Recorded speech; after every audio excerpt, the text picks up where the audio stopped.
Yes. Destination Newry, hello, good morning to you. Alistair Binney, Constable in the Constabulary, the PSNI, and it's all good to see you. Cheers, It's your first time here. It is very much so. That fellow who grew up through his hair and became very shiny on the top, Stephen of Warren Point. That's right. He sometimes comes in, and that's right. all good. I haven't actually been speaking to him about this. So no, but don't. No, he'd put you all wrong because he talks all sorts of. He actually quietly. It's a mixture of insult and encouragement to me that I get constantly from him. But that's the Warren Point in him coming out. It's all good. Alistair, we want to talk about road safety. That's correct. And we do so at a time where we have lost folk. That is correct. There's been a couple of tragic incidents over the last few days, week, and we just want to try and re-emphasise the road users and throughout the whole of Northern Ireland the importance of thinking about their actions and what they're at. But you see, it's so needless. It's so unnecessary. These people are dying without good reason. Well, it boils down to the personal responsibility of all road users, whether it be pedestrians, cyclists, drivers of vehicles.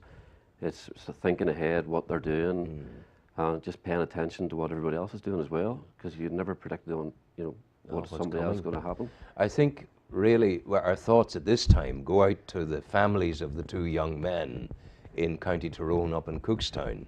They were wiped, the two young men, 23 and 28, wiped in the early hours of Sunday morning in an accident. There was a one-car accident, and God help them and bless them. It had to be speed. It had to be, and you can't say, but it had to be carelessness, speed, or falling asleep at the wheel, or something. Well, that's correct. Obviously, I don't know the circumstances of that particular incident, but I think what we're trying to get across today is that speeding is one of the major causes of serious illness. Serious accident, injury. Injury, along with alcohol, drugs, even down to prescription drugs behind the wheel. It's something that everybody has to bear the responsibility for. I had a man stop me, a lovely, lovely man in Newry recently, and I greeted him and we stopped to chat, we stopped to talk. I said, "How are you?" And he said, "Well, tell you the truth, I'm not well. I had an accident." Right. And I said, "What happened to you?" Now, he's a man of some years. "What happened to you?" He said, I fell asleep at the wheel. Oh dear. He said, "We were lucky. There was no one else involved. I was in the car with my wife, but there wasn't another vehicle involved." And I suddenly realized I was so lucky. So it's again that thing about care. See, the glorious and blessed four-letter word, care. Yep. And again, common sense could come into that as well. Fatigue, vice, pull over, open the window, take a bit of fresh air in. If you have to stop for a bit long journey, cup of tea, cup of coffee, or just a bit of fresh air. Alistair, what people I feel don't readily recognize that they're getting into what can be a lethal weapon, a car. Absolutely. Ultimately, a car is just a big block of metal. We've all bumped our head on even something like a wooden shelf or something. Yeah. And it's sore. It is. A massive big couple of tons of metal. It can do an awful lot of damage. Goodness gracious. I think people are all now wearing seat belts. Absolutely. Seat belts for the motorists, I say personal responsibility for themselves and their passengers. Passengers can do an awful damage to the other people in the vehicles if they're not wearing their seat belts. There's other safety precautions other road users can take. Cyclists, high-vis jackets, they're equivalent, probably the helmet. Wear a helmet when you're out in your push bike. Again, common sense, make sure you're seen, be seen, wear your seatbelt, wear your safety equipment if it's available. Yeah.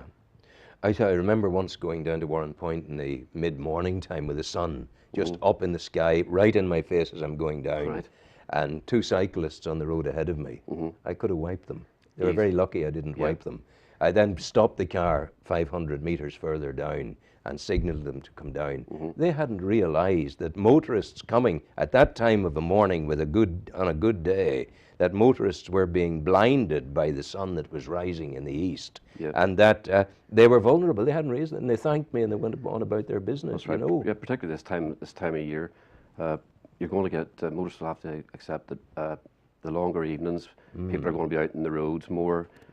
Pedestrians walking, cyclists, a lot more recreational motorcycling. I have a few friends that would do that there.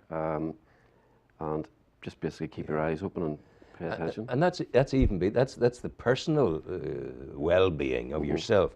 The well-being of your machine, be it a motorcycle, a bike, or a car, that's hugely important too. Because if you've got tires that slide all over the place, then you're not going to be able to stop and get yourself out of trouble. Well, that's correct. Vehicle maintenance, tires, end of the day, they're what get you stopped. They're what keep you on the road. Doesn't take long to check your tires for grip. And, you know. And also, if you're checking your tires, just don't look at the threads. Look at the inside of the tire, because that can be worn, and sometimes in extreme cases, the reinforcing wire can begin to protrude. That is correct. If you hit a large pothole, especially after the winter period there, when the roads can be sort of dug up by the frost and snow, a pothole can do a lot of damage to the tire, and just keep an eye on that and maintain it.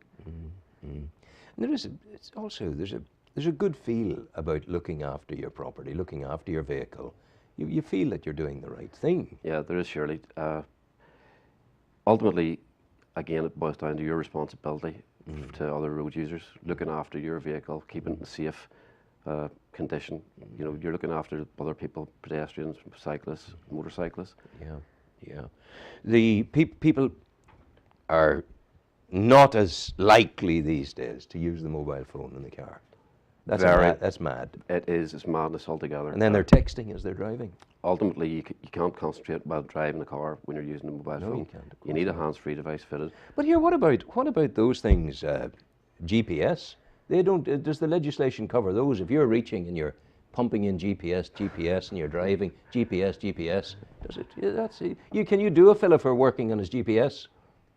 I would say it's a handheld mobile device. I honestly don't know. Yeah. To be perfectly honest with you, as far as that, I would suggest that if you're heading off on a journey, you set your destination before. Absolutely. Before you start traveling. Absolutely. You know, at the end of the day, it is a distraction, and it could cause an accident if you're not paying attention to what's in the road in front of you.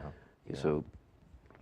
Set your destination before. It's the spirit of the law, not always the letter of the law. So certainly GPS would be contained within the spirit of the law. Well, if you're being diverted from your attention to the road by any device, it's not a good idea. I would certainly say no, but just don't do it. Don't do it. Don't do it is a good. How's Newry at the moment generally? You were out until 12 this morning. That's right. Are we peaceful at night, or do we become like savages out of the jungle? No. No, it was good last night. It was just out and about, talking to people, meeting people, and getting a few things tidied up. What are the nighttime hotspots? What do you need to watch out for?